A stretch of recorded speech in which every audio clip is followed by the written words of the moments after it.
Hey everyone, and welcome to our next episode of Spotlight North Carolina Cooperative Extension. I'm your host, Rebecca Benton. North Carolina Cooperative Extension is comprised of two land-grant universities, NC State University and NC A&T State University. We are also located in all 100 counties, including the Koala boundaries. Now today, I have with me returning special guest, Dr. Howard Wallace. Dr. Wallace, thank you so much for being with us today. Glad to be here as always, Rebecca. Now, what are we going to talk to the audience about? Last time you came, we talked a little bit about scamming and holiday shopping and how some scams can happen. That's right. So what are we talking about today? We're actually going to build on that a little bit, and we're going to talk about identity theft and how you as the consumer, there are certain things that you can do to help lessen the risk of identity theft even happening. So that's what I want to talk about today. Okay. I want to start out too by talking a little bit about what identity theft is. You know, we talked about scamming, how scamming is when somebody wants to get some very sensitive information from you, whether that be your social security number, credit card number, you name it. Identity theft takes scamming a step further. So they get a piece of sensitive information, especially things like your driver's license number or your social security number, and then they try in some shape, form, or fashion to impersonate you. So that's where the theft of it actually comes from. It's getting more prevalent now because traditionally we think of identity theft as just something that happens where they want to steal your identity to maybe take out a credit card or get a loan in your name. It's all financial. Identity theft has become more broad than that now. For example, you and I both have little kids. Child identity theft is becoming more prevalent now. Wow. And it's one of the more sophisticated measures that these cyber criminals are using because they know that we as adults are not going out and checking our children's credit because they shouldn't have any when they're still in school. But that is becoming more prevalent now. There's also use of identity theft for medical reasons. For example, so many online pharmacies now, people will pose as somebody else to get some sort of prescription online. People are even willing to take people's identities and actually go to a doctor's office and pose as that person to get prescription painkillers. Oh, so wow. that is we're starting to see that happen a good amount now. And here's another one that's really scary. People steal someone's identity, commit a crime, and then when they get caught, they utilize that person's identity to basically circumvent having to go to jail or claim that they are this person, and then all of a sudden you start getting all these notices from the court system that you have court dates and things like that. Yeah, that would be a bit surprising, I think, to receive some of those things in the mail. Right. So identity theft is more than what we used to think of it.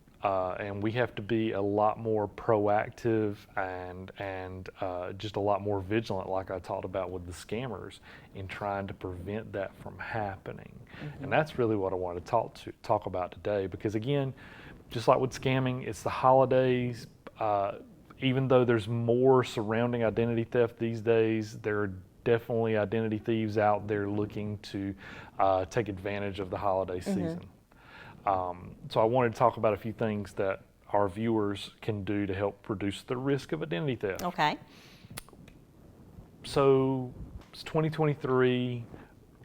Not trying to put you on the spot, Rebecca, but do you remember when you created your first email account?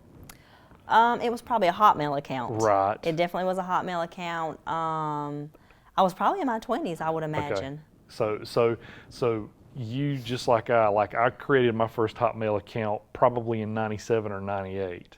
Well, then I wouldn't have been in my 20s. It might have been, because I don't know that we used it.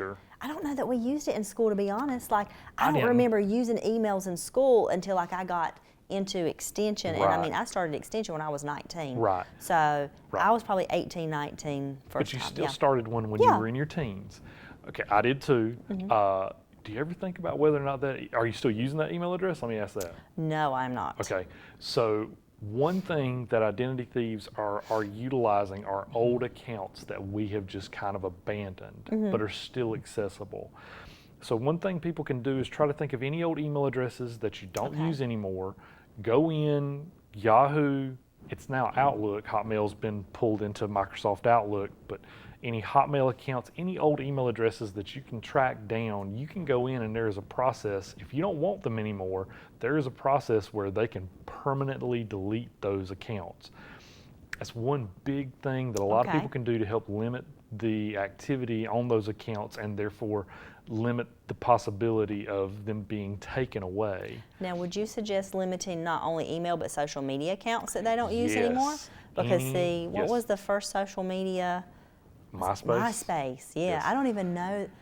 I That is such an old. I think there's something of MySpace still out there, but yeah, if you still have access to any of those old social media accounts too, any of that stuff that you can close, even like even accounts that are not very active, like let's say, you know, my wife and I got married and I have an Amazon account. She had an Amazon account. We choose to use one account for our family account. The account that you're not using anymore, it's great to close that one out too. I understand. Okay. Close out any accounts that you leave open, because that's just an avenue for a cyber criminal to steal something from or steal your identity. So you definitely want to do that. You want to check your credit reports as frequently as you can, as you're allowed to. You know, there are places like Credit Karma and NerdWallet that give you estimates of what your credit score could be, but I would still be checking with the 3 major credit bureaus, because you can request it one time a year to see what your credit report shows, to make sure.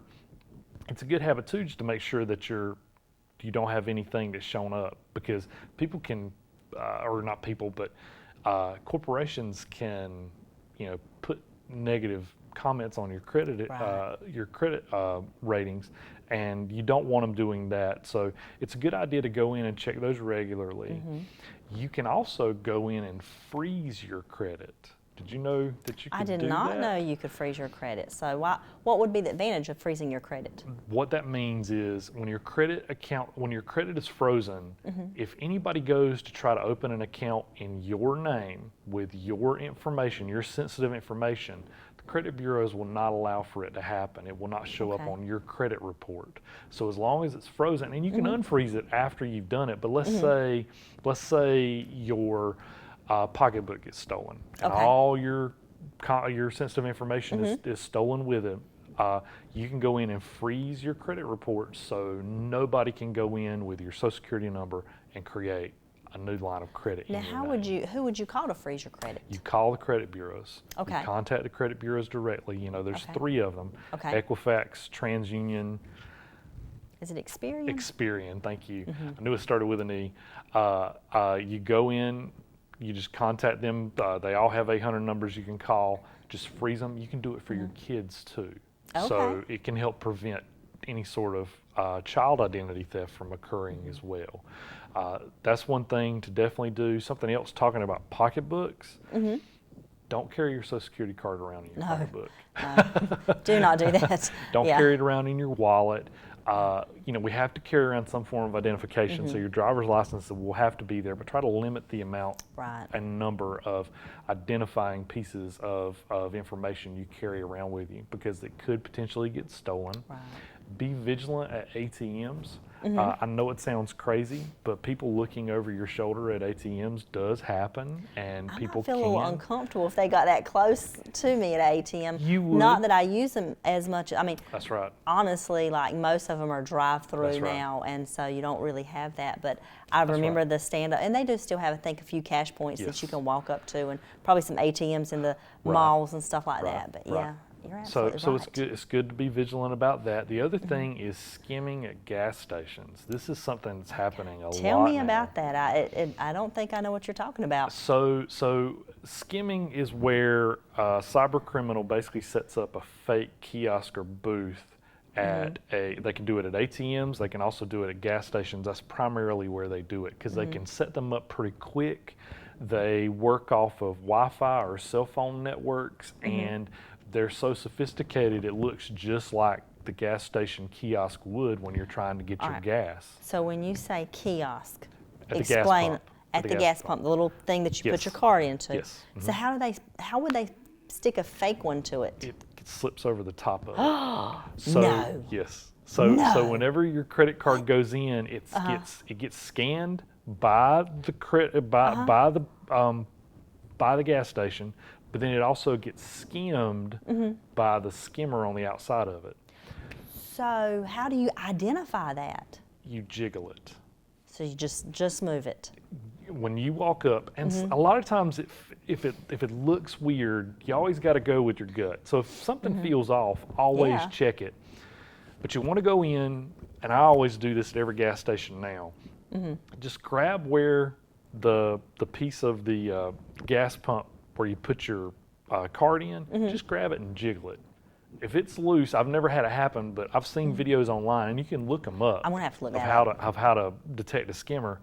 If it jiggles a little bit, it's probably got a skimmer on it, and you definitely Oh. need to let folks inside know that you see that. Okay. But the way to truly ensure that you're not going to run into that is to go inside the gas station and pay Oh, I that hate way. to go inside and pay. I do too. I despise that because I don't want to. I'm in a I do hurry. too. I do too. But it's one of those things It that you is. can do to try to reduce the risk of, again, having your identity stolen. So we want to do things like that.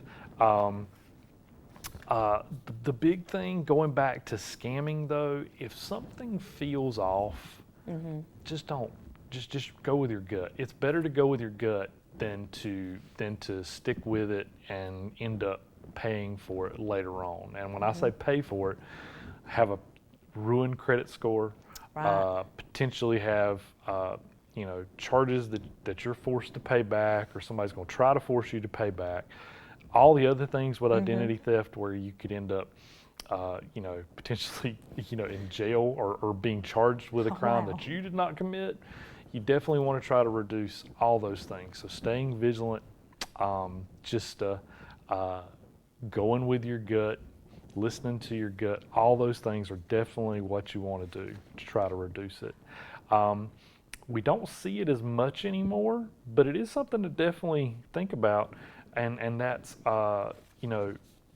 using public Wi-Fi. Oh yeah. Don't pay for stuff on public Wi-Fis. Don't check your credit card accounts on Wi-Fi. Don't check your bank account on public Wi-Fi. Avoid it at all costs. I listened to a podcast over the weekend where a hacker actually had a satellite set up in his backyard, and he could scan for all public Wi-Fis within a mile radius of his home. Wow. So you think about a hacker in, we're in a rural area, but you think about in a more urban area like in Wilmington or Myrtle Beach, Right. a hacker with a mile radius to be able to hit all public Wi-Fis, he or she could be accessing, Right. hundreds of people's stuff every single Right. day, and they not even realize it. Right, and Howard, I wanted to share with you. So we have had some issue with identity theft in my family. Last year, my daughter got hacked. Her Facebook account actually got hacked, and all they did was ask for her. They sent messages out saying, "Hey, I forgot your cell phone number. Can you send it to me?" And so I think 5 people had to identify her cell phone number, and they were already in her account. Switched over her phone, blocked all of her messages, so she could not get the recode to access her account. It was crazy how easily that was done. Yes. Another email address to definitely check on, if anybody has an old AOL.com email address. I forgot about AOL. I think I used to have an Embark email address too. Well, with AOL, the AOL email addresses especially used to have the most lax security measures. So let's say that a hacker had your social security number and knew your AOL email address. You call AOL, say, hey, they call AOL and say, hey, I forgot my password to my email. Here's my email address. They would only ask, well, what are the last 4 digits of your social? So if they have your social security number, they use that last 4 digits, and bam, they reset your password to an old account, and they have access to Wow. it, and they can wreak havoc with it. Wow. So the best news, don't give anybody your social security Yes. number, period. Yes, and in today's age, I'll end on this. We both use Google because we have Gmail accounts with Right. work, but the Google Suite, like Google Drive, things like that, do not leave any sensitive information on any sort of drive where you can share stuff with other people. Gotcha. So don't put your social security numbers, driver's license, anything like that on Google Drive. Absolutely, Howard. Yeah. I do appreciate you today going over all this information. This has been eye-opening for myself as well as I'm sure for the audience. Good. If anybody needs more information on identity theft, how can they get up with you? They just call the office 910-640-6605 or email me at howard_wallace@ncsu.edu. All right, Howard, thank you for being with us. Audience, thank you for watching this episode of Spotlight North Carolina Cooperative Extension. We will see you next time.